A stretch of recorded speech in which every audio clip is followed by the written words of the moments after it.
set. All set. All right, good afternoon, everyone. Thanks for being here. Today we're going to go over some of what we're doing to prepare for Monday's New Year's Eve celebration. As you're aware, the NYPD routinely does a great job of planning and securing large-scale events around New York City. Simply put, this is what we do. And New Year's Eve, when all the eyes of the world are upon us, will be no exception. Nothing in our profession is done alone, however. Our members work hand in hand with our law enforcement partners, including the FBI, New York State Police, the MTA Police, and many others, all throughout the year in preparation for this event. This collaboration between agencies allows us to carry out our shared mission of delivering the safest and most enjoyable event possible up to and through the ball drop in Times Square. In a moment, Mayor Blasio is going to say a few words. Then you'll hear from our Chief of Patrol, Rodney Harrison, and then from our Deputy Commissioner for Intelligence and Counterterrorism, John Miller.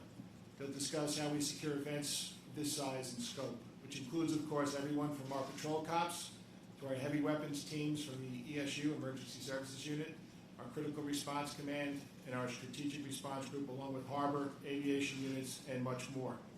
We want people to know what they can expect to see if they decide to brave the weather. I don't think it's going to be as cold this year, thank goodness. I think it was 4 degrees last year, and head out to Times Square. Or if they're going to go to many other venues around New York City that night. As of right now, there are no credible or specific threats directed at our New Year's events. We always have the world's best intelligence analysts and investigators monitoring the threat stream every day and night.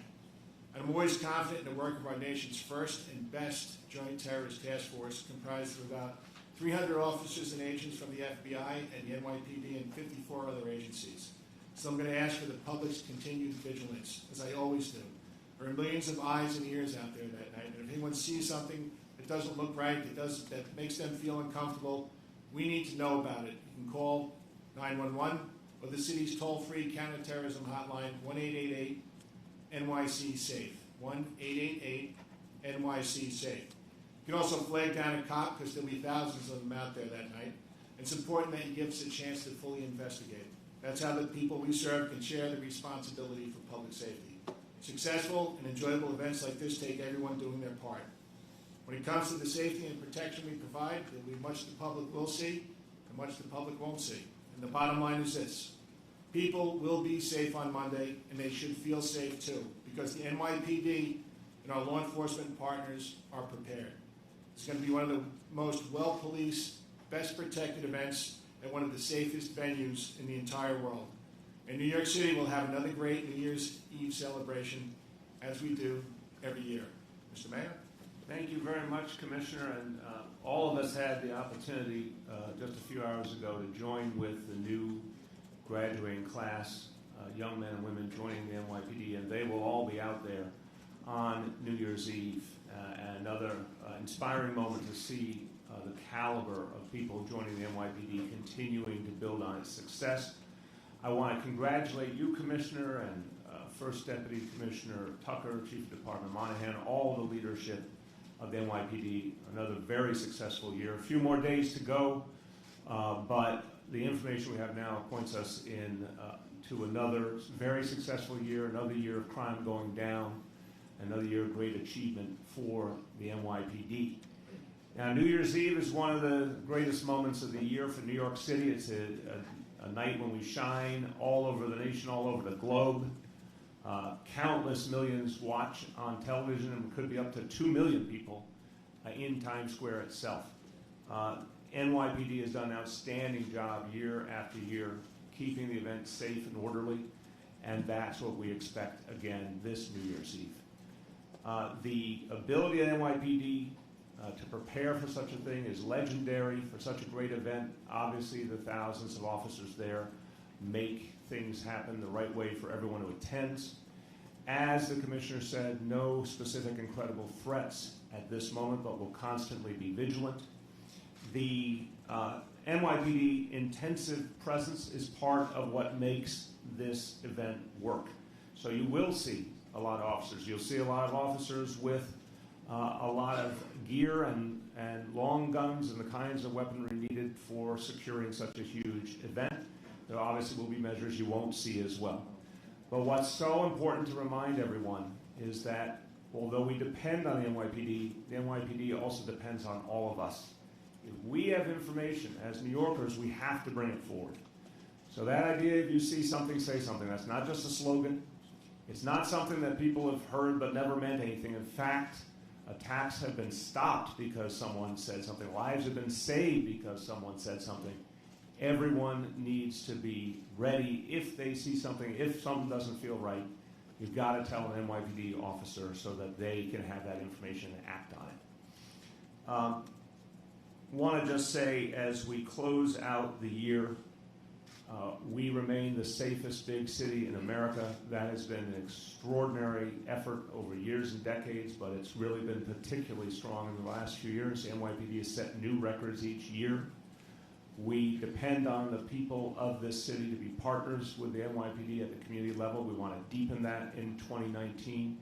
We believe that being the safest big city in America has to go hand in hand with being the fairest big city in America, and that's what we're going to focus on even more intently in 2019. I'm going to say a few words in Spanish.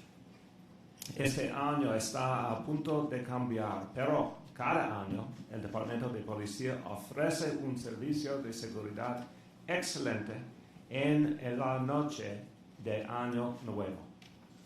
No hay amenazas creíbles y específicas en este momento, pero tomaremos medidas adicionales de seguridad. Y todos pueden ayudar. Si ven algo, digan algo. With that, I want to turn to our Chief of Patrol and complimenting him and all the men and women under his command for another very successful year. Chief of Patrol, Rodney Harrison. Mr. Mayor, thank you. And once again, thank you for your constant support of the NYPD.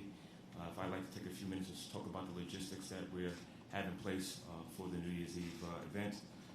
Times Square will be closed at 4 a.m. and we expect street closures around 11 a.m. Correction, 4 a.m. for the Times Square closures, 11 a.m. for the traffic closures. Those traffic closures are going to be between 38th Street, 59th Street, between 6th and 8th Avenue, at which time we will start allowing people into the pins. Those entry points will be at 38th, 49th, 52nd, 58th, 59th, on 6th and 8th Avenue, as well as we'll have an entry point at 54th and 6th and 55th and 8th Avenue. At each one of these entry points, you'll see officers with magnetometers to make sure that no suspicious objects get in.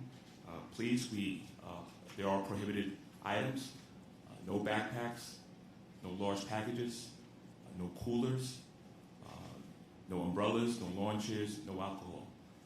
Also at these entry points, you will see lights as well as officers with long guns, just to make sure that the event goes smoothly. We're going to have numerous amount of blocker cars, sand trucks, as well as cement barriers to make sure that the outer perimeters stay secure. As the mayor, as well as the commissioner stated, please, ladies and gentlemen, if you see something, say something. We'll have thousands of cops out there working, as well as just to be brought up abreast regarding things that are going on, street closures or other issues that may go on. Follow us on our social media. Our Twitter is NYPD News, and our Instagram and Facebook is NYPD. Thank you once again, Mr. Mayor, and thank you everybody for your constant support.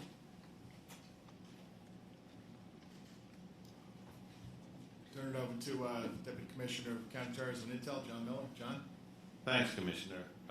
As in every year when we do this very complex counterterrorism overlay, it's all built into preparation. We start this long ahead of time. We have had a plan that we take off the shelf every year, but I have to say every year we take it off the shelf, there's always something new in it. One of the things that you'll see again this year is the hotel teams, where we have intelligence detectives embedded in all of the hotels well in advance of New Year's Eve, so that they have that chance to get to know the staff, get to know the security people, get to know the housekeeping staff, so it really becomes one stop. If somebody sees something suspicious, they know those investigators are there. They have communications, master keys with the hotel staff to get into any place they need to get in to look. They have communications with the teams outside in case they need help to respond That was very successful last year. We're doing that again this year. In terms of outreach, our Nexus team from the Intelligence Bureau has done over 275 visits to different sectors in and around or related to the celebration, including chemical outlets, financial institutions, parking garages, truck rental locations, retail locations, and of course the theaters, just to heighten the awareness and the communications between those entities and their security people. Of course, we'll have Intelligence Bureau response teams, not just in and around Times Square, so that if there is somebody who heeds the "if you see something, say something" mantra, that somebody can get to that very quickly, interview that person, and investigate that right away. Beyond the bow tie, of course, we have 94 other special events citywide, and then the major ones, Coney Island, Prospect Park, Times Square. So we have response teams geared for this throughout the city who are going to be taking their cues from the operations desk. Wherever we have a report, people can go look at that right away. We have integrated command posts that pull together the FBI, JTTF, the Counterterrorism Bureau, Intelligence Bureau, the Weapons of Mass Destruction people. So you have all that information coming into one forward command post along with the Joint Operations Center at headquarters. We'll be using over 1,225 cameras. A lot of these are existing cameras that are plugged into with our private stakeholders. A large number of them are fixed police department cameras. But every year we always increase that with portable cameras that we put up that we can get a signal from. So that all comes into the Lower Manhattan Security Initiative. That's a lot of cameras, way too many to look at, but it gives us the advantage of if we have some tipping and queuing on something that needs to look at, we can dial up a camera, and odds are we're going to have one that has a view of that. And more importantly, if there is an event, we were able to dial up a camera and rewind through that and see exactly what happened and what was involved. What's different this year is the counter-drone technology and the drone factor, which is we'll be deploying NYPD drones for Overwatch. We haven't done that before, but that's going to give us a visual aid and a flexibility of being able to move a camera to a certain spot with great rapidity through a tremendous crowd. But also counter-drone technology based on a change in the federal law that occurred in mid-September. Our FBI, JTTF partners will be bringing up their people from headquarters. We've deployed this at most of the major special events from the fall on, and we'll be using it again. On the what you're going to see side, you see the bomb squad response teams out there. You see the explosive detection K9 dogs at the checkpoints and in the inner perimeter. You'll see over 235 blocker vehicles, everything from police cars to sanitation sand trucks. In the threat stream, we monitor that constantly. As the police commissioner said, our investigators, and particularly our analysts, live on the internet, have their human sources. We watch that all the time, looking for anything that needs to be followed up on investigatively. Of course, we do that hand in glove with Bill Sweeney's people and Brian Parman's people at the JTTF. So at any one time, we're tracking the threats that are coming in. We're running the leads both here and through the JTTF internationally. We depend on our people. That's our FBI partners. That's our international and intelligence community partners. That's our detectives and our analysts. We depend on our partners, obviously, and we depend on the public. As it's been said here, if you see something, say something. We have the 188 New York City SAFE number that goes right to our operations desk, and that's where those response teams are poised to roll out on anything. But as the police commissioner is fond of saying, look around. I mean, as you get to one of these events, particularly in Times Square, there's probably going to be a cop within 10 feet of you. If you see something, you can go right to them directly, and we've been very successful that way. Excellent. John, thank you. And just want to make one more note before we go into questions about New Year's Eve and then other police matters. Just want to express gratitude as I think a very good news story, which is the relationship between the NYPD and the FBI. and all the other members of the Joint Terrorism Task Force. I want to say to Bill Sweeney, the FBI assistant in charge for the New York office, thank you for a great year of cooperation.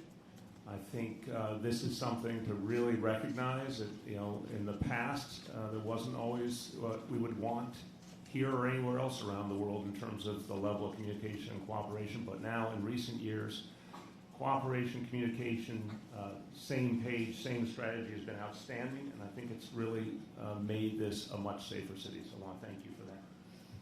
Thank you, sir. It's greatly appreciated. I also want to just take a second to thank the city for the response when our agent was shot a couple weeks ago. You treated us like one of your own. It was noted by all of us, so thank you. Amen. All right, thanks, Bill. I'm going to take some on-topic questions. So in the last year, there's been the shooting at the concert in Las Vegas. How important is the hotel security portion of what you're doing going to be important this year, as that did not happen before last year? Yeah. So that event happened in, I think, October 1st of 2017. So last year, we had to plan for the events of Las Vegas. And we had the sniper teams, the observation teams that we put out throughout the bow tie area and beyond to make sure that we can be mindful of that threat. So it's already been considered? Yes, yes it has. In the back row? Mr. Miller, can you elaborate on the master key situation? Do you have access to guest rooms? Do you have to get permission from someone? Can you discuss the reason? In each hotel, we depend on the hotel staff, but obviously there's an exigent circumstance. We go with the hotel staff, hotel security, and they carry, routinely, hotel security carries what they call fire, life, safety keys where they can get into any door. And is this to address issues like the Las Vegas shooting, in case someone's shooting from above, or why do you have that access? I think it's self-explanatory. Mark? Yeah, about the drone, can you elaborate a little bit as to how many drones are going to be deployed, or in what particular areas? I think Chief Monahan will talk about the NYPD drones, and John will follow up on that counter-drone technology. Yeah, we're going to be putting up one drone in the bow tie area that'll be able to give us a whole view of the area. Thank you for that lengthy explanation. Short and sweet. That's what I do on call. Thank you. John, you want to talk a little bit more about counter-drone? No. We're on a roll. Well, You guys are very helpful. Thank you. suffice it to say, because of the change in the law, the Department of Justice and Homeland Security both have the legal authority to use counter-drone technology. At this point, it wouldn't be helpful to get into what that is or how that works, because, well, for obvious reasons. Juliet? Back to the drone. So how high does it fly? Is it tethered to anything? Yeah. How does it operate over the crowd? All right, now I ask more. All right, so it'll be on top of one of the buildings on Times Square. It is tethered because we don't want it flying over a crowd. We'll never have it over a crowd. The area that it's going to be in will be cordoned off. So God forbid anything happened to the drone, it'll fall down to an area that's already cordoned off that no one's at. How big is it? How big is it? How big is the drone? Yay big. No, it's not huge. Once it's up in the air, it'll probably be hard to see. Thank you for that scientific explanation. Jillian? Just to continue on the drones, what are you going to be looking for with the drones? Like, what is it going to allow you to do that you haven't been able to do? It's just going to, we have, obviously we have aviation up that night too, but it's going to just give us an additional view of the crowd. And how many pens are out there, Steve?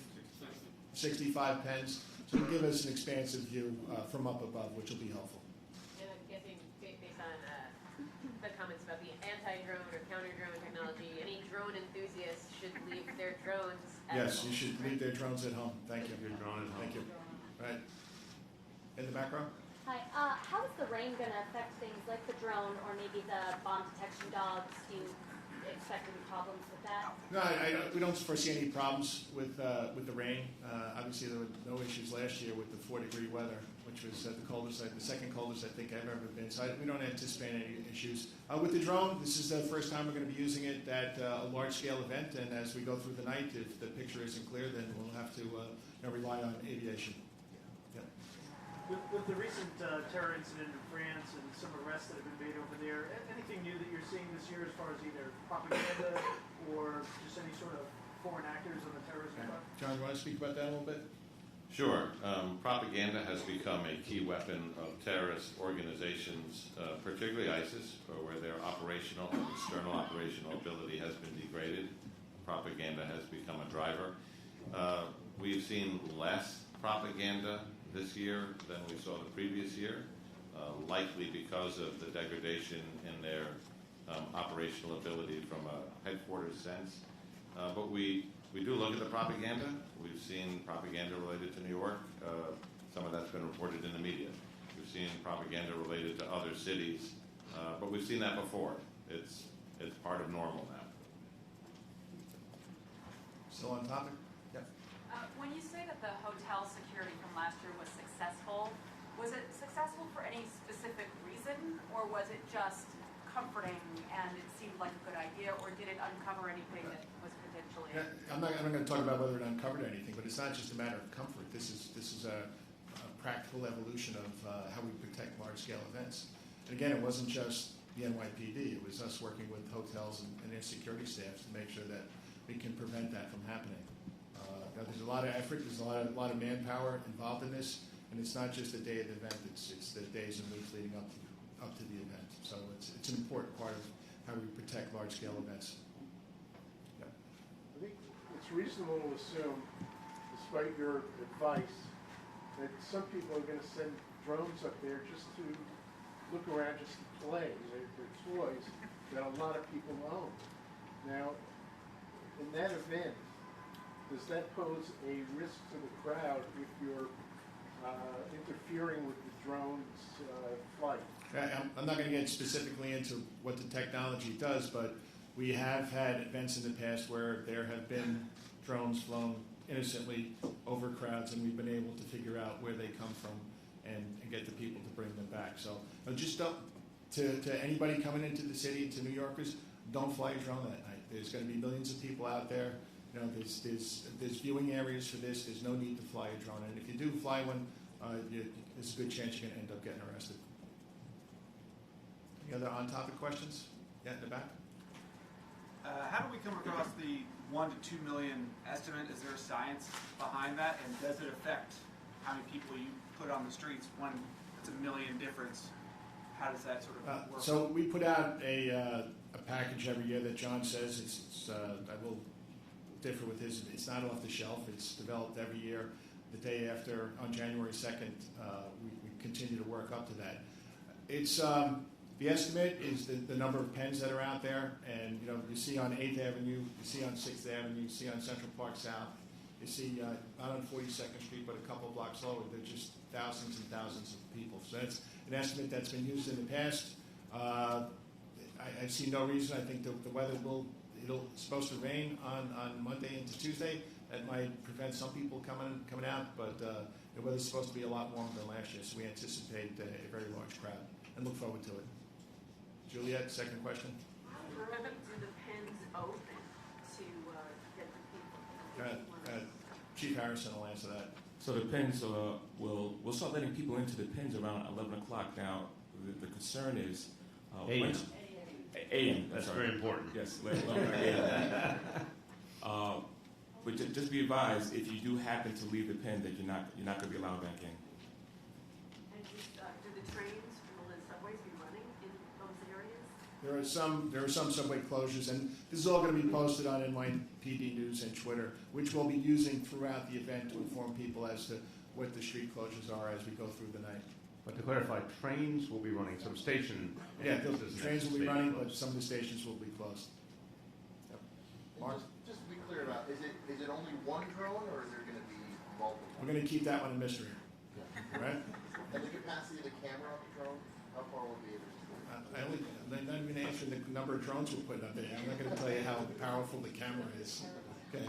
Do you have numbers on exactly how many blocker trucks you're using, how many bomb detection dogs? Yes, we do, but we will not be sharing them with you. Got Okay. Many.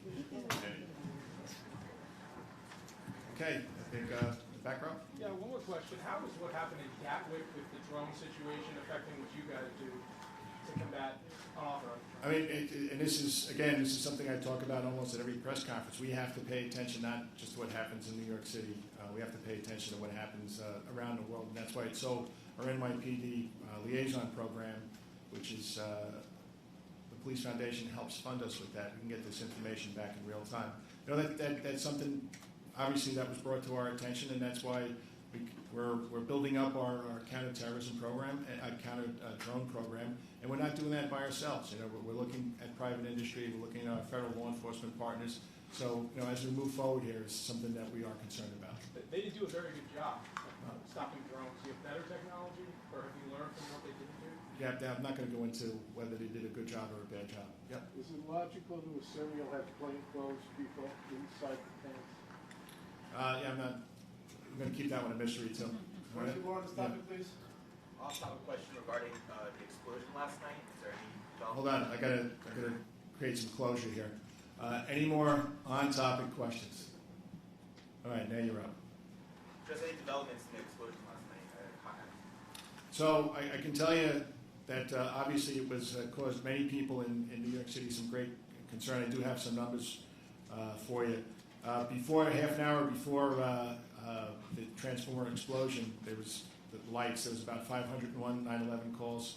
In a half hour covering the explosion, there was more than 3,200 9/11 calls in New York City. And there were all manners of calls. There was explosion. Some people thought it was bomb. The blue light in the sky, blackout conditions. So we were on this from as soon as it started. It came over my phone immediately. I was speaking with Terry, speaking with Phil Walsack to make sure we coordinated with Con Ed and FDNY to make sure everybody in the city knew exactly what was happening up in Astoria to ease people's fears. So right from the start, we were on this. Yep. The attack on Officer Ali Syed over in the subway by homelessmen, at least one of them had several ICE detainers on this particular suspect. I think it was Eliseo Alvarez Santos. And I'm curious, why is it? He also had a bench warrant as well issued on him. I'm curious as to why these particular ICE detainer requests weren't honored before the attack happened. Or after we arrested them, I guess? Well, before. Yeah, and I'm going to have to take a look at that. And if he did have a bench warrant, I'm going to have to take a look at that too. I wasn't aware that one of the five had a bench warrant on them. They definitely should have been kept in custody if they had a warrant on them. I'm going to have to get back to you with an answer on the detainee Would you question. comply with ICE if they did? Well, there's as you know, from coming to previous press conferences, they can be honored, but there are some variables that there are some rules that we need to follow, and that's from a mayor's executive order from 20 years ago. As far as the blue light, is there any concerns currently, air quality, environmental, that people have? And we're in contact with Con Ed right now. We're not getting that from Con Ed, so thanks. The city is monitoring that too, and so far we haven't gotten any negative reports, but we are keeping a close eye on the air quality question. Commissioner, speaking of violence involving police, there are a couple of published reports today that talk about how whether it be 12 to 13% the amount of police that have been shot and killed nationwide this year. I know you make a point of tweeting out after most police-involved deaths an image of that officer and information about him. Is there anything that you're seeing as a department with respect to violence on police as far as any sort of a trend, and just what are your thoughts on what we've seen this year? Nationwide? Yes. I mean, being a police officer is an extremely difficult job. It is, on January 5th, January 6th actually, I'll be starting my 37th year. And from the levels we've seen in the past, they have gone down, but this is a job that we have to be constantly vigilant. And it's not just the police, all society needs to make a contribution to help and keep us safe. And if you see what we're doing in New York City, where since neighborhood policing began in May of 2015, we're looking to build that trust up. So the community trusts us.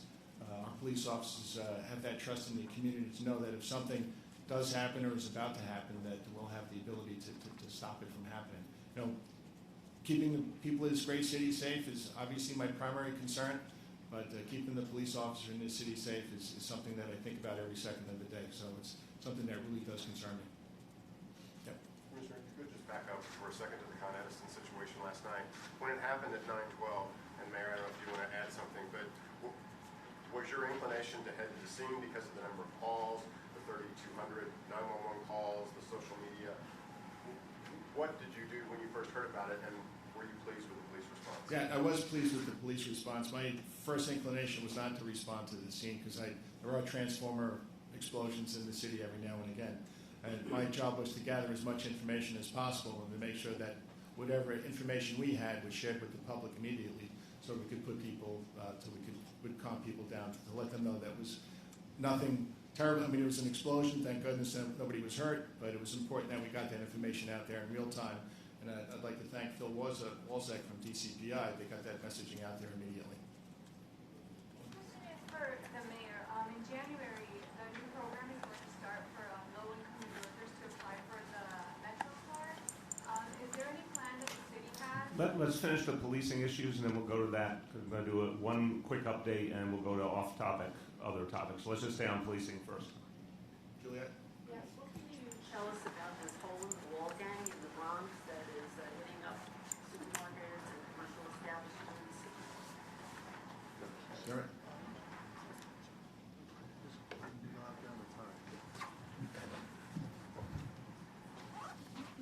So, beginning in September, we started being hit with a crew of individuals that are hitting commercial on the midnight hours, breaking through sometimes multiple stores to get to essentially what they're going after is safes in supermarkets. They've hit a number of supermarkets. Pioneer has been hit a couple times, multiple precincts throughout the Bronx. We're up to 8 hits right now. This is something that we see from time to time. And when we see it, we also then tend to see it spreading outside the city to neighboring jurisdictions. So this is something that our major case team is currently investigating. Midnight crew, we ask anyone with any information, wherever it comes from, no matter how innocuous that information is, feed it to us through Crime Stoppers, and we will determine the relevance of it in this investigation. But right now it's an active case being investigated. Are they all in one vehicle? How do they get there? I'm not going to get into what exactly we know about their modus operandi. A number of individuals that tend to come in late hours wearing masks. We do have some leads, but it is actively investigated. And like the police commissioner said, we need your help. We need the community's help. Somebody out there knows about this group, and that could be the piece of information that we need to make it stop. Julian? Mayor, curious sort of like where you were when the blue light situation happened, if you saw it from where you were, and what your initial thought was. I think a lot of New Yorkers, it's a weird thing to see in the sky. People wondered if it was like UFO or any, like, were there any weird thoughts that you had when you saw it? I did not think it was a UFO. I was on 86th Street. I was not over at Gracie, so I didn't have like the sight line toward it. The first alerts I got was with the understanding that it was at a Con Ed facility and not spread beyond there. And that fire department was going to give us the initial estimate on as to whether something bigger was going on or it was being contained.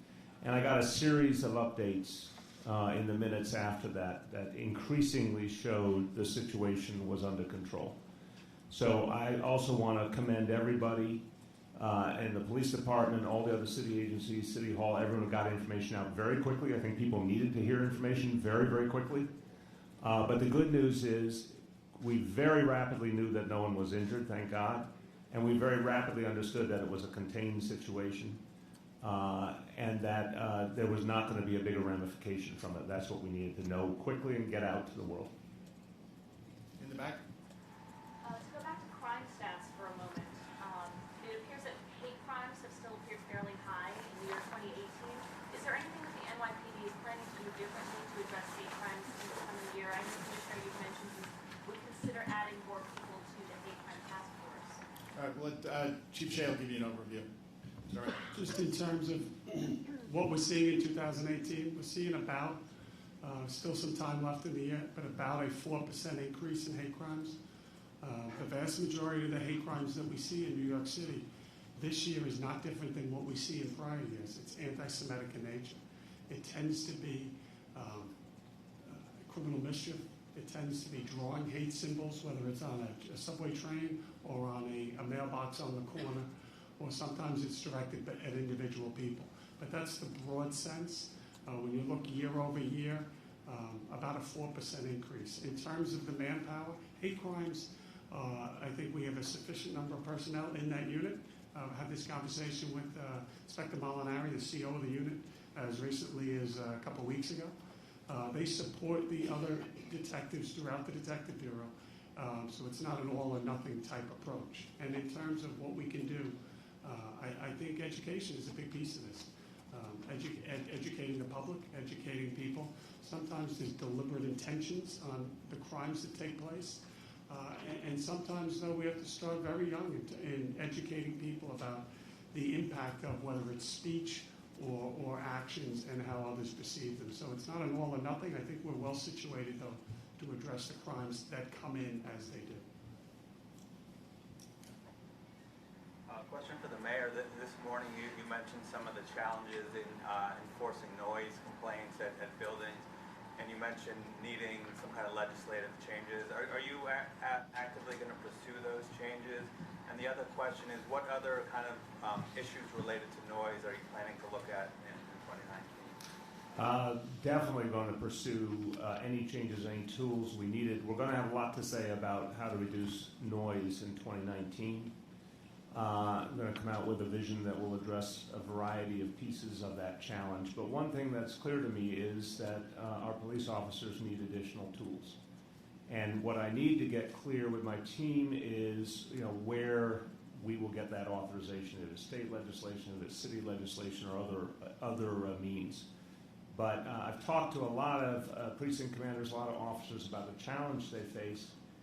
Clearly, look, officers showing up at someone's door often does the trick right there. People get the message and they take it seriously. But there are some cases where that's not enough, and we have to have the right kind of sanctions in that case. One or two more on policing, please. Hi. With the number of emotionally disturbed people that you're bringing into hospitals or other health centers, have you noticed an uptick in the number of people who are on the streets who are having any sort of like personal behavioral crisis that you need to address? And this is part of having our the CIT training that we do, is to make sure that our police officers are able to recognize that. And this is why we're also our co-response teams, where we send two police officers with a practitioner from the Department of Mental Health. This is something that they do. This is something that our whole patrol force needs to recognize, and that is one way moving forward that we'll be able to get people the help that they need. Yeah, and just a quick follow on that. I've obviously gotten a lot of information from the work that my wife has done on the mental health issue. And the going assumption among experts is 1 in 5 Americans suffers from some kind of mental health challenge at any given time. So I think it's fair to say this is a very widespread reality that perhaps in the past many times was not recognized for what it is. I mean, the fact that so many of our officers now have training is helping us to act on something that in the past may have been totally misunderstood or missed. And that is ultimately a good thing that's going to allow us to serve people better. Right, and I know you have more of the centers being available to the NYPD to drop off emotionally disturbed people in that position. But I'm curious if you've seen an uptick in the number of people who need that sort of intervention. Yeah, I'm going to have to get back to you with the specific numbers. Okay. Last call, please. Mr. Mayor, you said, just wanted to know that, are you counting on Con Ed as an investigation, or are you doing your own investigation? I think you mentioned that you're also checking. We're monitoring the air quality ourselves. Con Ed is doing an initial investigation. We're going to certainly look at that and see if there's any further questions that come out of that. Everybody will take a quick reset.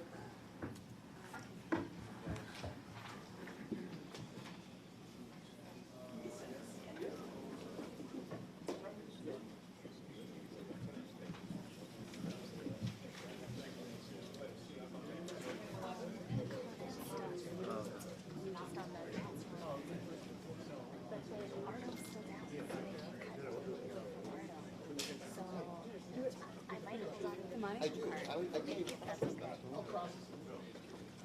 Whatever you need. The money?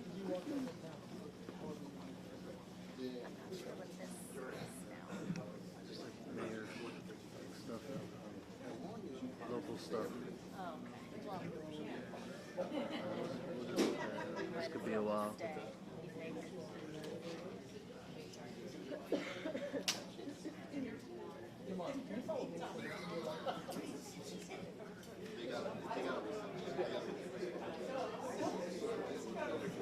say when.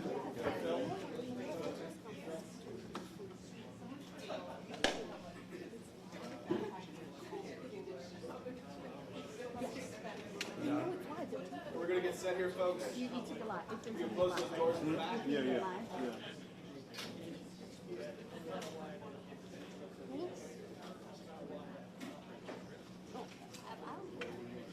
Okay, let me just do a quick update at the top, and then we'll open it up to all questions.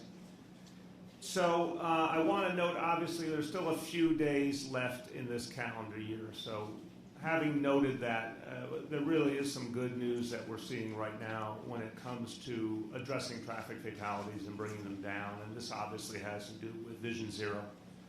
And here's what we can say with just a few days left in the year. Vision Zero, once again, is working 5 straight years that the number of traffic fatalities have gone down. This is extraordinarily good news for everyday New Yorkers. And at this pace we're on now, 2018 will be the safest year in New York City for people on our streets and on our sidewalks since 1910. So literally you have to go back to the dawn of the automobile's presence in New York City to find a year this safe. To give you a very, very sharp comparison, at the rate we're going now for 2018 compared to just 5 years ago in 2013, almost 100 fewer deaths on our streets. And that means people in cars, pedestrians, bicyclists, motorcycles, all combined. Almost 100 fewer deaths than just 5 years ago. That's extraordinary. Now, on the year to date compared to all of last year, at this point, we're down about 11% in terms of fatalities. Last year was a record-breaking year. We think this year will be as well. And there's some really interesting specific realities in different parts of the city. One very good example so far, 2018, and we obviously hope and pray this holds exactly as it is, Staten Island will have set a record for the lowest number of traffic deaths on that borough ever. So, or certainly since 1910. This has been a consistent pattern, and it proves that the Vision Zero approach is working. We've got a lot more to do. We've got a huge new public awareness effort we'll be doing, deepening enforcement by NYPD and other agencies. We're in the middle of a $1.6 billion capital program to create safer intersections, safer streets, all the things that will help keep people safe when they're on the streets. But what's so important here is that we have an approach that's working and what it means in human terms. This means that families are whole who would not have been otherwise. This means that people are safe who would have been imperiled. And it also means that people are getting the message and drivers are driving differently. Now, it's going to be a long effort to get drivers to behave exactly the way we'd like to see them. But I have to say, Vision Zero has affected drivers' behavior in a positive way. We're going to keep deepening that public education effort.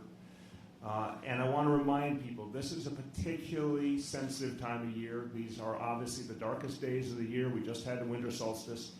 It's a time for people to be particularly careful on the road, particularly around the evening rush hour. Again, as we're in this holiday season, one of the best things that people can do who drive is slow down and remember, take care of that responsibility as a driver. Treat everyone out around you just like you would your own loved ones. A few words in Spanish. Tenemos buenas noticias. Vision Zero está salvando vidas. Este año fue el más seguro en nuestras calles. Pero vamos a seguir trabajando para que nuestras calles sean más seguras para todos los neoyorquinos. With that, I want to open it up to any other questions. Yes? Yes, Mr. Mayor, with fair fares coming online. Oh, wait, I'm sorry, time out on the field. I owed you the first. Come right to you. Continuity. Thank you. It's January 1st is the new program that's set to start for New Yorkers that have low income. Where can they apply and where can they get information? You know, just in general, the whole topic, because the CSS says that there's nothing yet for them. So there's about to be a huge outreach effort. When we passed the budget back in June, We understood, the administration and the city council understood that we were doing something unprecedented, reaching tens of thousands of New Yorkers with half-price Metro cards. Nothing of this scale has been done previously, and we had to get it right. We had to make sure it reached the right people, that it was a way that was sustainable, and that it would work on an ongoing basis. It's been a really good effort with City Hall, both the mayor's side and the City Council and the MTA, to get those answers and get them in place. In the next few days, we're going to announce the initiative and how people can access it. And it'll be phased in different parts of it over the coming weeks. But I am convinced the word will spread very, very quickly, and people will sign up quickly, because this is something, obviously, a lot of people want to take advantage of. Go ahead. Yeah, it's a good, as a follow-up, MTA says that fare evasion is way up. And enforcement, at least in terms of arrests, is really down. With fares coming on, that seems like that's a cure for, the criminalization of poverty, as people have said, that has led to, maybe more fare evasion. Basically, my question is it now time, with fare being so high, now that there is a cure, or, we're at least going to help out poor people, there's no longer really any excuse for fare beating. Should enforcement be stepped up? Should there be more arrests? Given that MTA identifies this as a very serious problem. So, a couple of points. One, I don't think there's any excuse for fare evasion under any circumstance. Two, deep respect for MTA, but in terms of a question like that, I want the NYPD to be the voice that provides us with a sense of whether fare evasion is up or is changed in any way. It's hard to judge just by ridership, because ridership can be affected by a number of factors, including, obviously, there have been real challenges with the MTA in recent years. But no, I don't accept fare evasion. In fact, the changes that we have made in enforcement, we believe, will have more police officers present to stop fare evasion.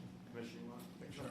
So, being a person that started in the transit police back in 1983, I do know how important it is to control entry into the subway. So, our fare evasion summonses are up. Our arrests, we still are in disagreement with the Manhattan DA's office as to who constitutes a public safety threat. So they are still DPing about half of our arrests in Manhattan. This is a serious issue for me, and I know that the people that pay their fare to come on the subway need to have an experience that most of them are going to work where they can be free from being hassled, and also to make sure that their quality of life is what it needs to be. So I take crime and quality of life conditions in the subway very seriously. Do you have an issue with MTA's assessments that fare beating is way, way up? I don't. We don't do an independent study. The New York City Police Department on whether fare evasion is up or down. I can tell you what our enforcement is, whether it's up or down, and our summons enforcement is up. Mr. Mayor, do you think the MTA is basically selling a story? I'm not editorializing. I'm saying, I understand if there isn't an independent study by the NYPD, but the NYPD are the experts on law enforcement, and this is a matter of law enforcement. So I'm not going to accept face value any other assessment unless it comes from NYPD. If the MTA has put out information, I'd love the NYPD to analyze it and let me know what they think of it. But I want to note the point that the commissioner made. Enforcement activity is up. That's the piece we control. Yes. Also on fares, it's kind of a two-part question. So first, just why hasn't there been more advertising or outreach yet? I spoke to David Jones earlier today, and he said, look, for pre-K and paid sick leave, there were months of ads and things ahead of when the program was about to start. This is about to start in 3 days. Why hasn't there been anything so far? First of all, there's been a vigorous discussion over the last year of the fact that this was coming. And I think a lot of people are aware of it. And second of all, we had to get the specifics right. Unlike pre-K, where there was a lot of parents who knew something about how to apply for pre-K, because there was some pre-K before we made it universal, this is something brand new, and we had to get it right. And we didn't want to put something out until we had the details in place. But I am not concerned about how much time it's going to take for people to get used to this idea and take it up. I think it'll happen very rapidly. And then advocates have also been concerned about the discount only applying to weekly or monthly Metro cards. There are statistics that show that low-income people are much more likely to purchase pay-per-ride Metro cards. Have you given any thought to changing that, or? Sure, we've been working on that issue, and what we have to make sure in each case is that the system will work, that it's clear and understandable to everyone involved, that there are enforcement mechanisms to make sure they're handled properly. And we've been working on that. We hope to have some new information on that very soon. Mr. Mayor, I just wanted to get your perspective on the pilot program in the Bronx that put the kiosk there for the syringes. About 11% of the syringes are actually getting disposed of in the kiosk. And so on one side there's the argument they otherwise would have been on the ground, but there are some people who say that these kiosks are sending the message that the parks are an okay place for people to use drugs. So I'm wondering where you are. The parks are not an okay place for people to use drugs. There honestly is no place that's okay, and our job is to do everything in our power to get people to treatment and help people address their addiction problem. Now, we know there's a substantial number of people in this city and in this country with an addiction problem. And we can't just, ignore that. We have to engage it. But look, I don't accept what's going on in that park. I don't accept it from a health point of view or from a policing point of view. We are going to change that reality very, very quickly. I do think the notion of putting up those containers to see if it results in better and safer conditions, it makes sense to try it. It's not, in my view, creating a new reality. It's trying to address a reality that exists that we're going to have to do painstaking work to overcome, because helping a lot of people through and away from addiction is a huge, huge task. We've seen some progress in terms of reducing the number of opioid deaths, but there's a lot more to do. But I can say from a quality of life point of view, what's happened in that park is not acceptable to me, and you're going to see a variety of changes quickly. Yes. Do you want to speak to that? Sure. Inspector Hennessy is the CO of the 4-0 precinct. Towards the end of the summer and the beginning of the fall, they had a push in St. Mary's Park.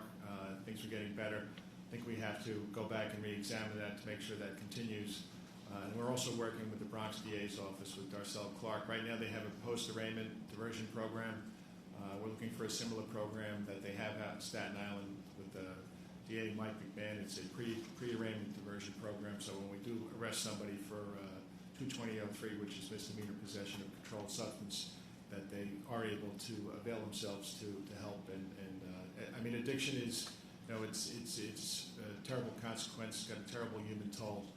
But we do have to strike the right balance between enforcement and getting people the help they need, because everybody deserves to have a decent quality of life up in the 4-0 precinct. Yes. Well, back to Vision Zero, you highlighted some of the progress with Staten Island, but other boroughs have not been as successful in getting the numbers down. It seems like Queens is still having some challenges. What are your thoughts on what it will take to get things a little safer in Queens? It's an effort that's just going to keep building. Because look, Queens Boulevard is the best example.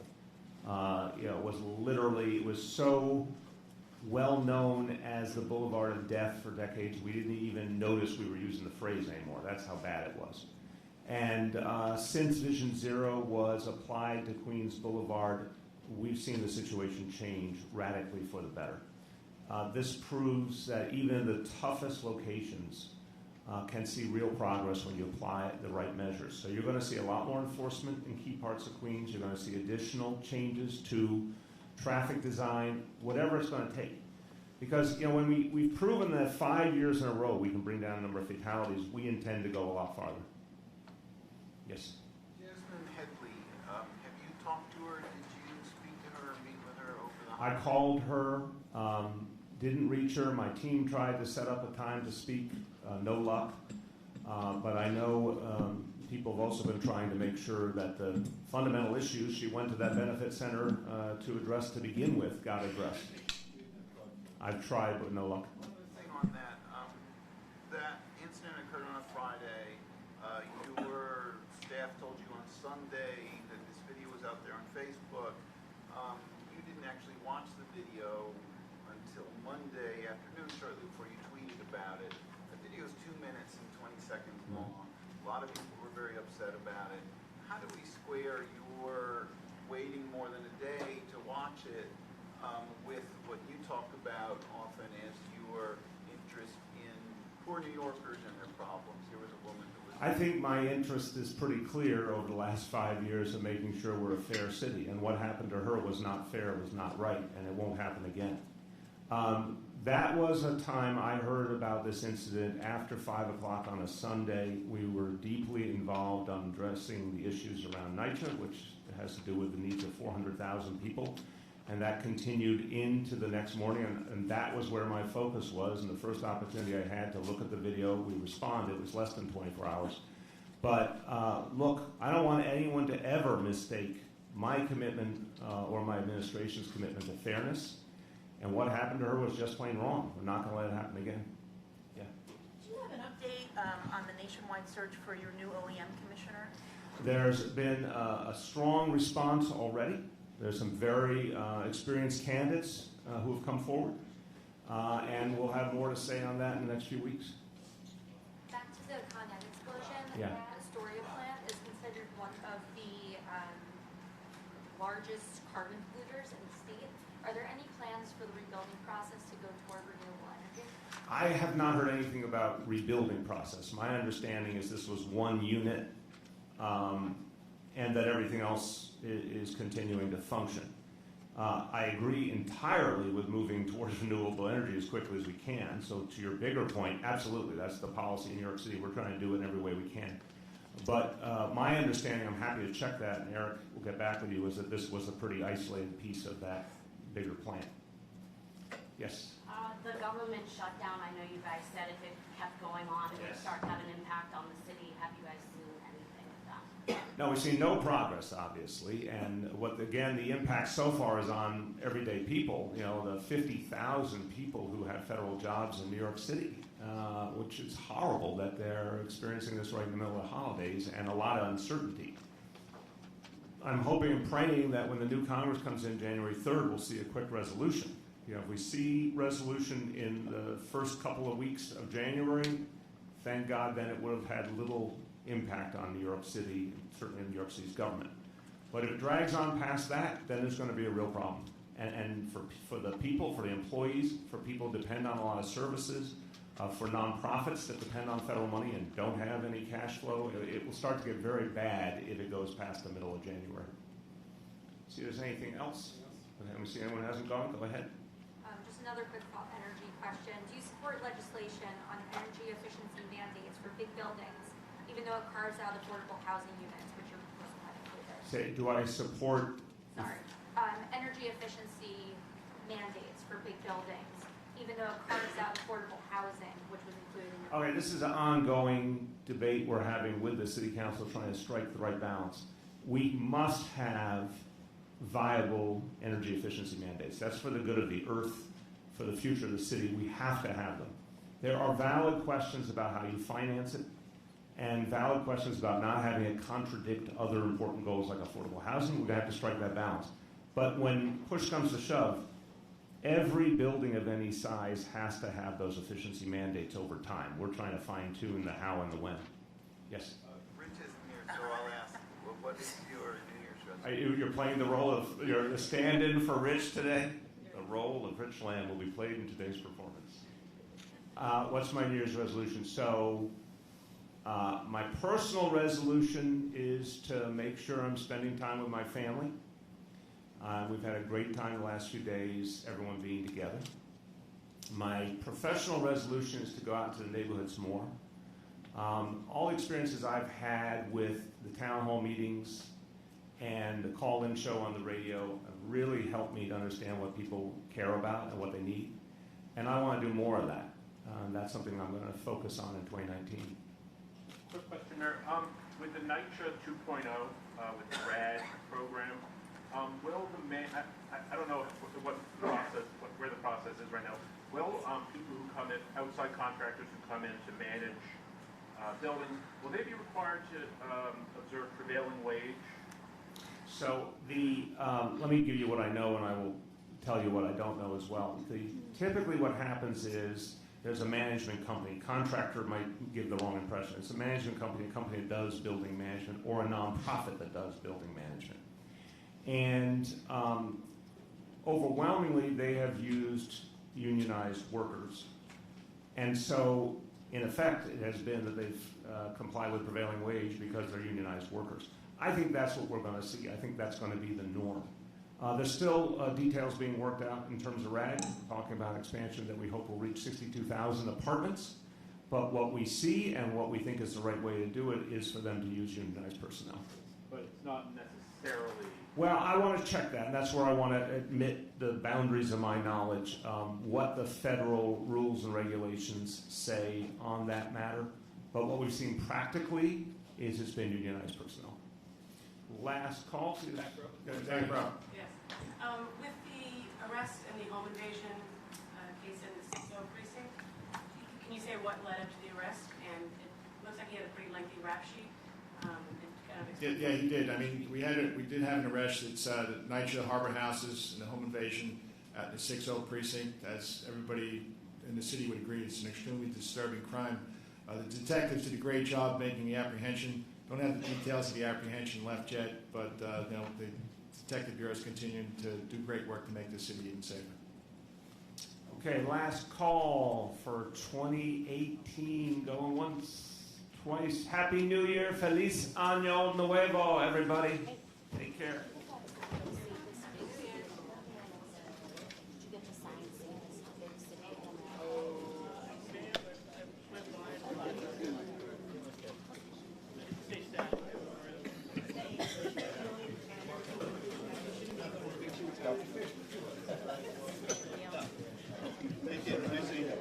What's your clock read right now? Is it on par with? 14:52. Oh, good. Okay, yeah. So will you back it up to maybe 2:50?